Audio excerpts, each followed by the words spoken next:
नमस्कार, गुरुज ग्रेस में आपका स्वागत है। आज मैंने और मेरी टीम ने एक अच्छा डिसीजन लिया, शायद आप सभी लोगों के लिए, कि हम अलग अलग टॉपिक्स को लेके, नए नए विषयों को लेके आपके साथ चर्चा करेंगे। तो जो आज की सीरीज चालू हो रही है वो है न्यूमरो पर ज्ञान, न्यूमरो पर चर्चा। तो एक्चुअली न्यूमरो एंड नेम दोनों साथ साथ चलेंगे इस चर्चा में। हाँ जी, बिल्कुल। तो पहला जो न्यूमरोलॉजी में जो हमने विषय पकड़ा है वो है नाम कहने में तो सिर्फ एक ध्वनि है, लेकिन अगर ये नाम आपके साथ फिट नहीं है या इसकी वाइब्रेशंस आपको सूट नहीं करती हैं तो ये आपको हेल्थ से, वेल्थ से, आपके मानसिक संतुलन से काफ़ी हद तक आपको इम्पैक्ट कर सकता है।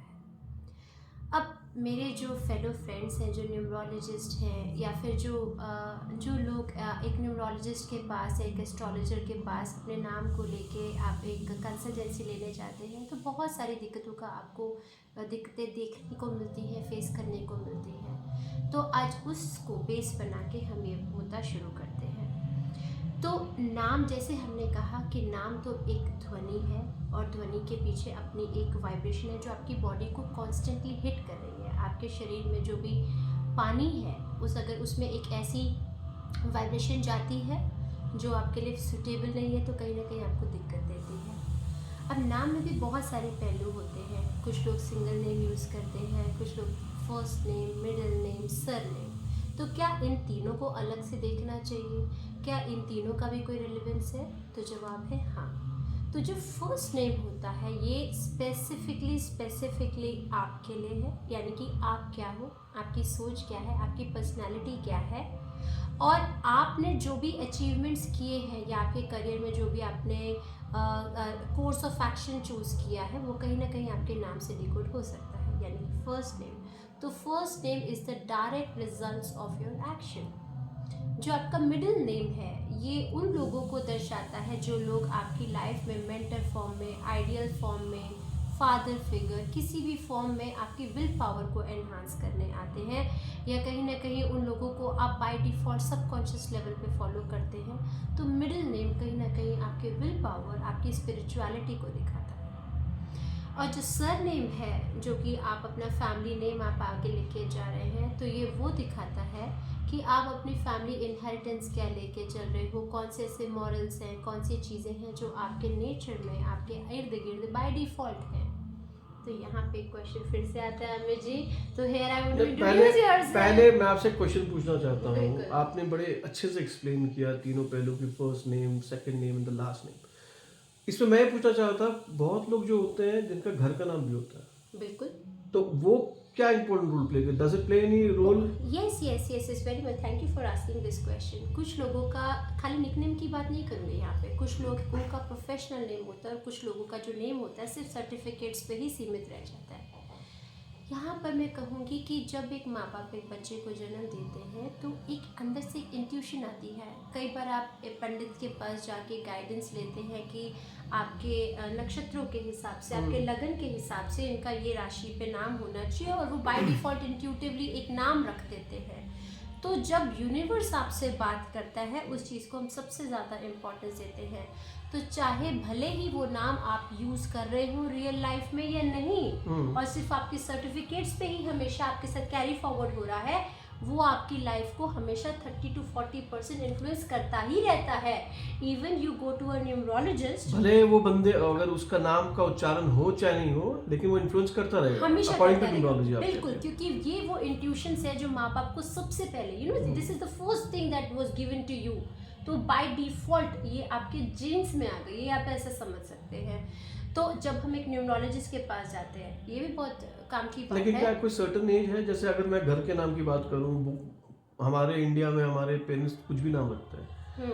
कोई भी मिट्ठू रख लिया, कोई राजू रख लिया, कोई भी मतलब नाम रख लिया, लेकिन वो ऐसा होता है कि लाइफ लॉन्ग उसी जो घर के पेरेंट्स हैं उसी नाम से बुलाते हैं उनको, लेकिन वर्क प्लेस में वैसा नहीं होता। बिल्कुल। तो वर्क प्लेस में वो नाम के वाइब्रेशंस मेरे हिसाब से नहीं जा रहे होते हैं, तब भी क्या वो इंपॉर्टेंट रोल प्ले कर रहे हैं उनके वर्क पे। बिल्कुल। आपने अक्सर सुना होगा, यहाँ पे मैं थोड़ा सा एक लंबा टाइम लेना चाहूँगी कि आप किसी को जानते हैं, जैसे आप किसी एक इंसान को जानते हो, मैं भी उसी इंसान को जानती हूँ, आपके लिए वो कुछ और तरीके से और मैं उसकी पर्सनैलिटी किसी और लेवल पे डिफाइन करती हूँ। हाउ? क्योंकि आप शायद किसी और नाम से, आप शायद सिर्फ सरनेम से उसको बुलाते होंगे, या आपका कोई होगा जैसे कि मैं दीप्ति खट्टर, तो आप बोलोगे Khattar ji. So for you it may be a influence of Khattar. कोई मुझे दीप्ति के नाम से बुलाएगा तो दैट विल बी दीप्ति। अगर कोई और मेरा निकनेम किसी ने रखा हो, माँ शोना मोना बोले, that will be my relationships with my mom. तो आइडियल बात यहाँ पे है कि एक नाम होने से इंसान अपने आप को लेके कभी कंफ्यूज नहीं होता। जो हमारी जो स्प्लिट पर्सनालिटीज होती है ना, अलग अलग लोगों के साथ हमारे जो अलग अलग रिश्ते होते हैं, ये अलग अलग नाम की वाइब्रेशंस से ही होते हैं। तो इसीलिए कहते हैं ये ध्वनि जो है ना बड़ी काम की है। बिल्कुल मानता हूं। अब यहाँ पे एक नया टॉपिक भी निकलता है कि फोनोलॉजी, प्रोनोलॉजी। राइट। द नाम का जो रियल साउंड या रियल अल्फाबेट्स ऑर्डर्स जो हम देखते हैं, आप क्या सोचते हैं, वो are the relevant?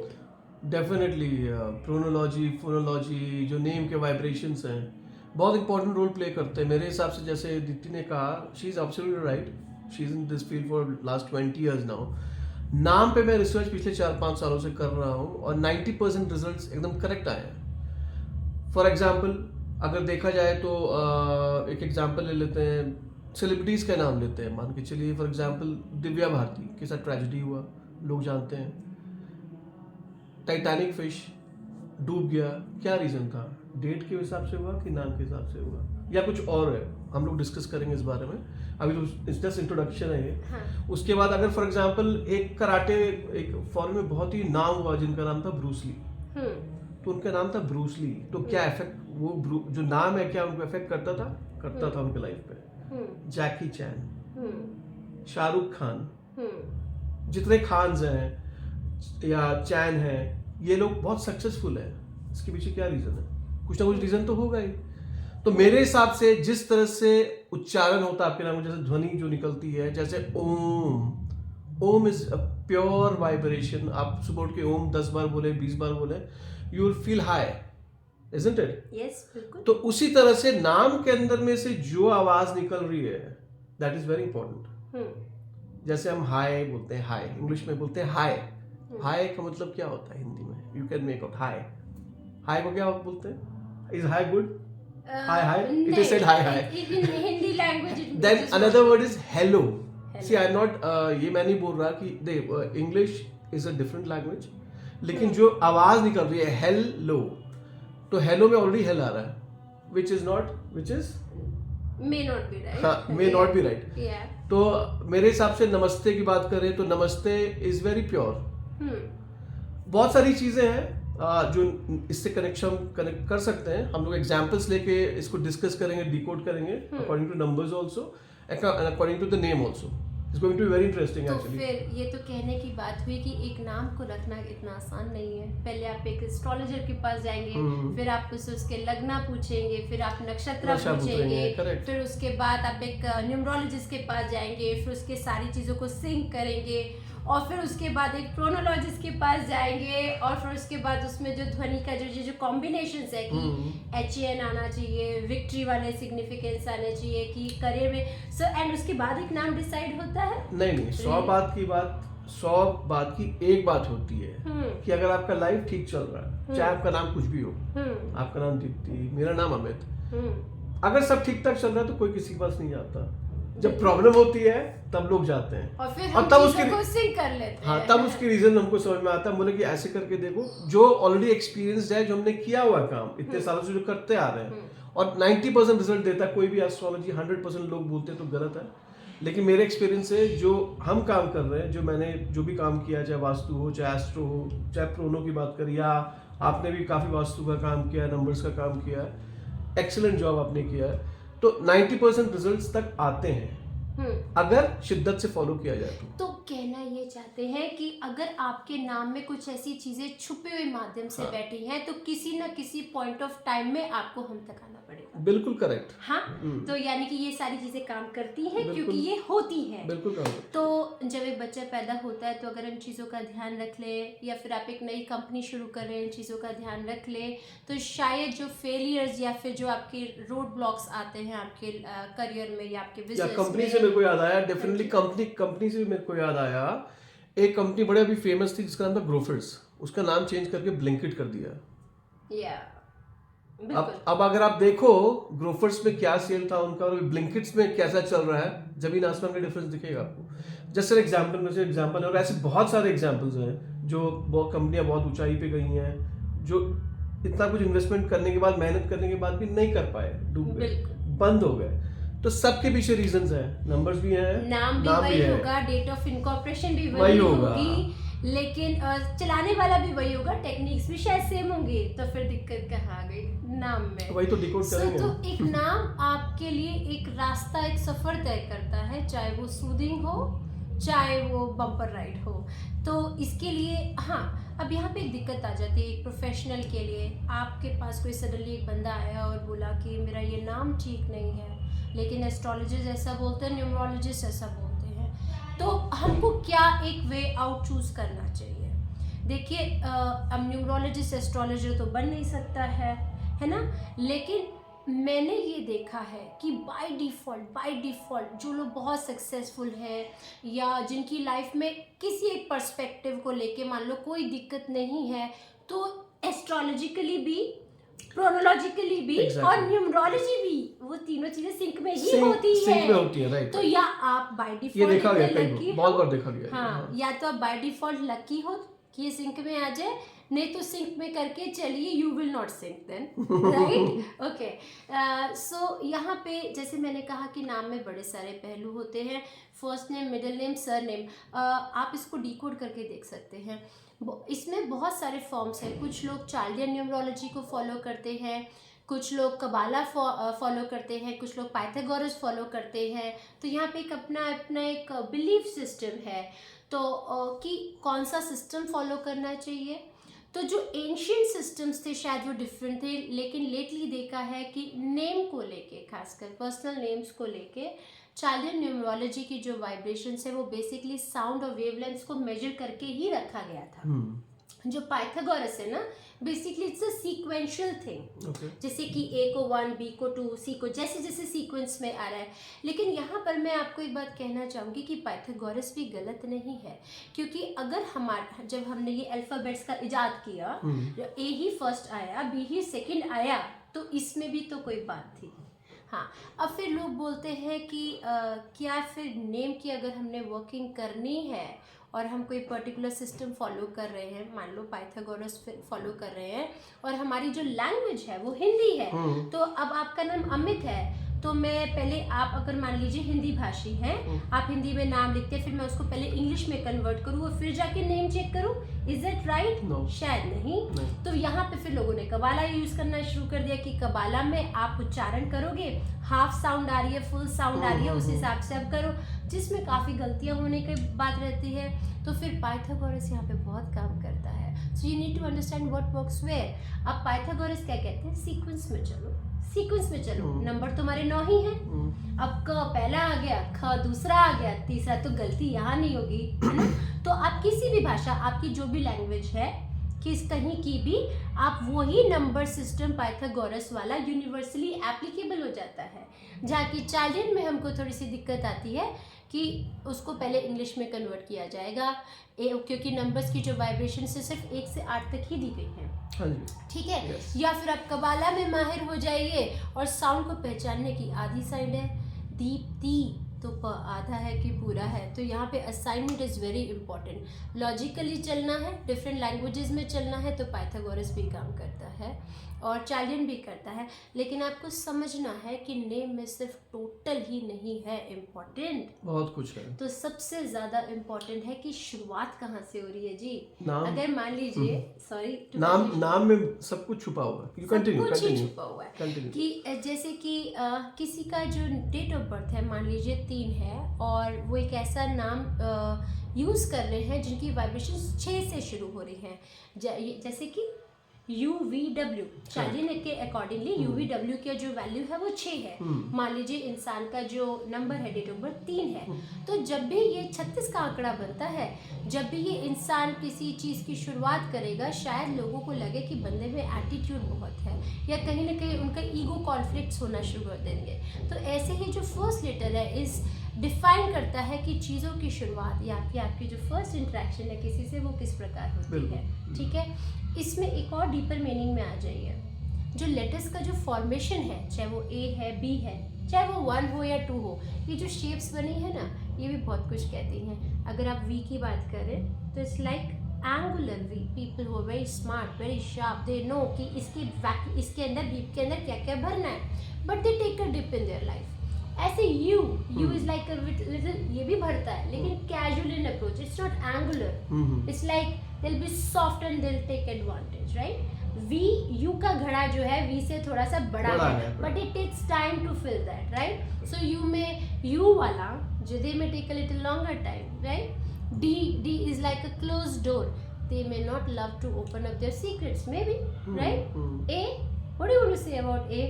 Randomly, as a layman. A is सबसे for me I follow astrology more than, आपको नंबर्स के बारे में बहुत पता है, मेरे को भी थोड़ा बहुत पता है, लेकिन मैं A को सन के साथ कोलैबोरेट करता हूँ। अच्छा। तो जैसा सन वैसा ही मेरे हिसाब से स्टार्टिंग।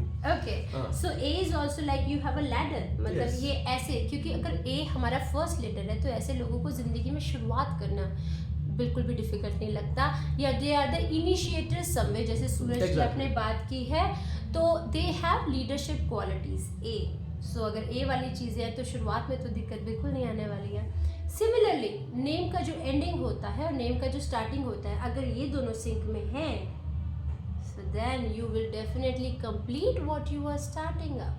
तो चाहे वो आपके लाइफ में करियर हो, चाहे ये रिलेशनशिप्स हो, चीज़ें आपके हिसाब से चलती हैं। So this is how one. बिल्कुल। एंड इसमें एक और एड ऑन चीज़ है, जैसे पिरामिड सिस्टम होता है, लोग काफ़ी लोग यूज़ करते हैं, काफ़ी नहीं। अब नाम है, रीवर्किंग करना है, मतलब आपको दिक्कत आ रही है, मैंने सजेस्ट किया कि रीवर्किंग कीजिए। अब रीवर्किंग में लोग टोटल तो देख पाते हैं, या फिर स्वर और व्यंजन का टोटल भी देख लेते हैं, which is very important, your thought and your personality. लेकिन प्लेसमेंट कहाँ करनी है, यू नो, अगर मेरे को डी ई के आगे आई लगाना है, अगर मेरे को डी ई के आगे आई लगाना चाहिए कि पहले लगाना चाहिए, दैट इज़ वेरी इंपॉर्टेंट। तो इसके लिए एक सेट पैटर्न्स होते हैं। So you need to understand what to do. जब इतना ही वर्किंग करना है, if you believe that this science can really change your life, you need to understand these minute detailings, isn't it? Exactly. So Deepti, I think काफ़ी बातें कर ली हमने, numbers पे बात कर ली, फोनोलॉजी पे बात कर ली, प्रोनो पे बात कर लिया, ग्राफो पे बात कर लिया, पिरामिड्स पे बात कर लिया। तो हमारे जो दर्शक है कहीं कंफ्यूज ना हो जाए, मेरे को लगता है कि एक एक करके चलते हैं और हम लोग इस सीरीज को आगे बढ़ाएंगे। तो मैं रिक्वेस्ट करूंगा आप लोगों से कि अगर आपको अपने नाम के बारे में जानना है तो कमेंट्स पे अपना डेट ऑफ बर्थ और अपना पूरा नाम लिख के भेजें। नेक्स्ट सेशन में we will decode that name and आप फिर बताना कि कैसे काम करता है नाम और also we are looking forward for your comments। अगर Exactly. आप एक प्रोफेशनल्स हैं या फिर आप किसी न्यूमरोलॉजिस्ट के पास गए हैं, कभी आपने नेम चेंज कराने की कोशिश की, तो चेंज किया हुए नाम से आपने क्या परिवर्तन देखा, नहीं देखा, क्या चेंजेस आपने फील किए, जो आपके एक्सपीरियंसेस। लेकिन एक और बात बोलना चाहता हूँ, नाम चेंज करना हमेशा इंपॉर्टेंट नहीं होता, लेकिन आजकल क्या ट्रेंड बन गया है कि जहाँ जाओ नेम चेंज कर लो, ये चेंज कर लो, ऐसा नहीं होता। उसके पीछे रीजन होता है, there should be a reason given why are you changing the name. Once you are satisfied with the reason, then do it. Yes. And that will work also. And जैसे कि हम मिठाई खरीदने से पहले टेस्ट कर लेते हैं ना, यू शुड ऑलवेज गोइंग, मतलब आप अपने पेपर वर्क पूरा चेंज कराने से पहले आप उस नाम को इस्तेमाल करके देखिए. Exactly. If it is working, you will get to know in next 3 months. And if it's not working, do not do this overload. Exactly. Overload yourself. जैसे इवन एस्ट्रोलॉजी में जेम्स हम लोग देते हैं तो बोलते हैं पहले इसको टेस्ट करके देखो, उसको ना सर पे नीचे रखो, नीलम जो पत्थर होता है इसको सोने 3 दिन रख के देखो सपने कैसे आ रहे हैं. Then you अगर आपको सूट कर रहा है कि नहीं तब आप उसको पहनो, नहीं तो मत पहनो. सेम एज यू सेड, अभी मेरे को उसी का ध्यान आया जो आपने कहा कि उसको मैंने टेस्ट करके देखो देन यूज इट. यस. इसीलिए जो नेम करेक्शन होता है, ये मैं बताऊं कि नेम करेक्शन करने के बाद भी जो आपका फर्स्ट ओरिजिनल नेम होता है वो आपकी बॉडी में ना एक पर्सनालिटी, एक हैबिट के माध्यम से फिट होता है बाय डिफ़ॉल्ट. तो नया नाम चेंज करने से 20% तक आप चेंजेस एक्सपेक्ट कर सकते हैं, लेकिन जो ओवरऑल जो फर्स्ट नेम का जो इम्पैक्ट है वो कहीं ना कहीं फिर भी स्टे करता है. अच्छा. अब और एक और बात बताना चाहूँगी कि एक एज होती है जब एक बच्चा ग्रो हो रहा होता है, उसकी पर्सनालिटी डिफाइन हो रही होती है या उसकी हैबिट्स डिफाइन हो रहे होते हैं या रिश्ते बनने वाले होते हैं, उस दौरान ये चीज़ें ज़्यादा काम करती हैं because you are still in the growing process. But आप जब एक मेच्योर अवस्था में, अगर अमित जी मैं आपका नाम अभी तन्मय शन्मय रख दूँ और बोलूँ आप अपने आप को तन्मय मानना शुरू कर दो, it won't be possible. So because your brain is fully developed, you have accepted और adopted in this name, right. आप आँख बंद करके भी अपने आप को अमित ही समझेंगे. सो इस टाइम पे शायद name changes are not really recommended, but इसका मतलब ये नहीं है कि that you continue to live with something which is not working for you. So किस लेवल पे काम करना चाहिए और भी क्या ऑप्शंस होते हैं, उसके लिए तो थोड़ा पर्सनल बात करना पड़ेगा कभी. हाँ, लेकिन आने वाले टाइम में हम फिर से अपनी चर्चा कंटिन्यू करेंगे. आपके कमेंट्स की ज़रूरत है और आप बताइए आप क्या क्या जानना चाहते हैं as a numerologist, as a professional, as a learner. आपकी क्या जिज्ञासा है हमसे ज़रूर शेयर कीजिएगा. फिर मिलते हैं आपसे. शब्बा खैर. Thank you so very much. God bless you all. Thank you so much. Thank you. नमस्कार.